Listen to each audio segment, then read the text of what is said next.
আসসালামু আলাইকুম সবাইকে। আশা করি সবাই ভালো আছেন। আলহামদুলিল্লাহ আমিও ভালো আছি। তো আজকে আমি ভর্তা তৈরি করব। তো কি দিয়ে ভর্তা তৈরি করব ওটা আপনাদের দেখিয়ে দেবো। এখানে হচ্ছে অনেক পদের সবজি নিয়েছি। আসলে যতগুলো আমার কাছে ছিল সেটাই দিয়ে আজকে ভর্তা তৈরি করার চেষ্টা করেছি। তো এখানে প্রথমে সিম ছিল, পরে একটা ডিম ছিল, পরে 2টা টমেটো নিয়েছি, 3টা আলু নিয়েছি, একটা বেগুন। তো এগুলো সব কিছু দিয়ে আমি আজকে ভর্তা তৈরি করব। তাই ভাবলাম যে আপনাদের সঙ্গে শেয়ার করি, ভালো লাগবে আপনাদের। তো সবগুলো কেটে নিয়ে দেখিয়ে দিচ্ছি আপনাদেরকে। দেখুন, এই তো কেটে ধুয়ে নিয়ে চলে আসছি। আর টমেটো কিন্তু সবসময় গোটাই ধুতে হয়, মানে কাটার পরে ধোয়া যায় না টমেটো। টমেটোটা আমি পরে কাটতেছি। এখানে মরিচ, কাঁচামরিচ আর পানি দিয়ে দিচ্ছি, দিয়ে এখন আমি সিদ্ধ করে নেব। তো টমেটোটা এখন আমি কেটে নিচ্ছি সুন্দর করে। টমেটোটা কাটা হয়ে গেলে এখন আমি সিদ্ধ বসিয়ে দিব চুলার উপরে। তো ঢাকা দিয়ে দিলাম যাতে যেন তাড়াতাড়ি আর সুন্দর করে সিদ্ধ হয় সবগুলো একসঙ্গে।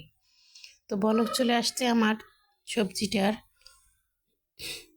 তো এই বলক, তো সবগুলো পানি যখন শুকিয়ে যাবে তখনই কিন্তু আমি নামিয়ে ফেলবো। তো এই তো এখন হচ্ছে আবারও ঢাকা দিয়ে রেখে দিলাম কিছুক্ষণ। তারপরে এই তো ঢাকনা তুলে আপনাদের দেখিয়ে দিচ্ছি। দেখুন, পানিটা কিন্তু শুকিয়ে গেছে। আর ডিমটা এখন আমি তুলে নিচ্ছি। নেওয়ার পরে সবজিগুলোতে আমি তেল দিয়ে সুন্দর করে ভেজে নেব একটু। আসলে তেল দিয়ে ভাজলে একটু অন্যরকম ঘ্রাণ চলে আসবে। আর টমেটোর কথা বলতেছি, দেখুন একটা টমেটো সিদ্ধ হয়ে বুড়ো মানুষের মতো হয়ে গেছে চামড়া।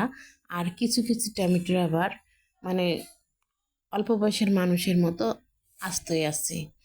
আসলেই এখনকার সবজি তো ফরমালিন দিচ্ছে, যার কারণে এরকম সবজিগুলো হয়ে যাচ্ছে।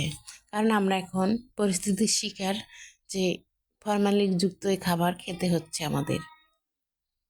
তারপর তো একটু তেল দিয়ে ভেজে নিচ্ছি সুন্দর করে। ভাজা হয়ে গেলে আমি প্লেটে নামিয়ে ভর্তা তৈরি করে আপনাদেরকে দেখিয়ে দেবো। তো জানি না কার কাছে কেমন লাগবে, আর কে কে এই ভর্তাটা খেয়েছেন।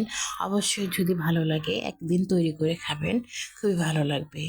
আর আমাদের কথা কি বলবো, এখন আমরা এতটাই ব্যস্ত, মানে আমি যে এইসব ভর্তা খেয়ে দিন কাটিয়ে দিয়ে যাচ্ছি। তো এখন আমি ভর্তা তৈরি করার জন্য এখানে চলে আসছি। তো এই যে টমেটোটা সব কিছু সিদ্ধ করে নিলাম একসঙ্গে, একটু লবণ দিয়েছি উপরে। তারপরে এদিকে ধনেপাতা পেঁয়াজটা কেটে রেখেছি। রাখার পরে এখন আমি ভর্তা তৈরি করতেছি। তা হাত দিয়ে আজকে কিন্তু আমি ভর্তাটা তৈরি করব। তো এভাবে আমি হাত দিয়ে মেখে নিচ্ছি সবগুলো। মাখার পরে যে ডিমটাও আমি এখানে ভেঙে দিচ্ছি, খুবই সুন্দর লাগবে খেতে। তো এর আগে আমি একদিন তৈরি করে খেয়েছিলাম, ভালো লাগছিল, তাই ভাবলাম যে আজকে আপনাদের সঙ্গেই শেয়ার করি, ভালো লাগবে। তাই তো আমার হাত দিয়ে মাখা হয়ে গেছে। এখন এখানে ধনেপাতা আর পেঁয়াজটা দিয়ে দিচ্ছি, আর দেবো এখানে হচ্ছে তেল।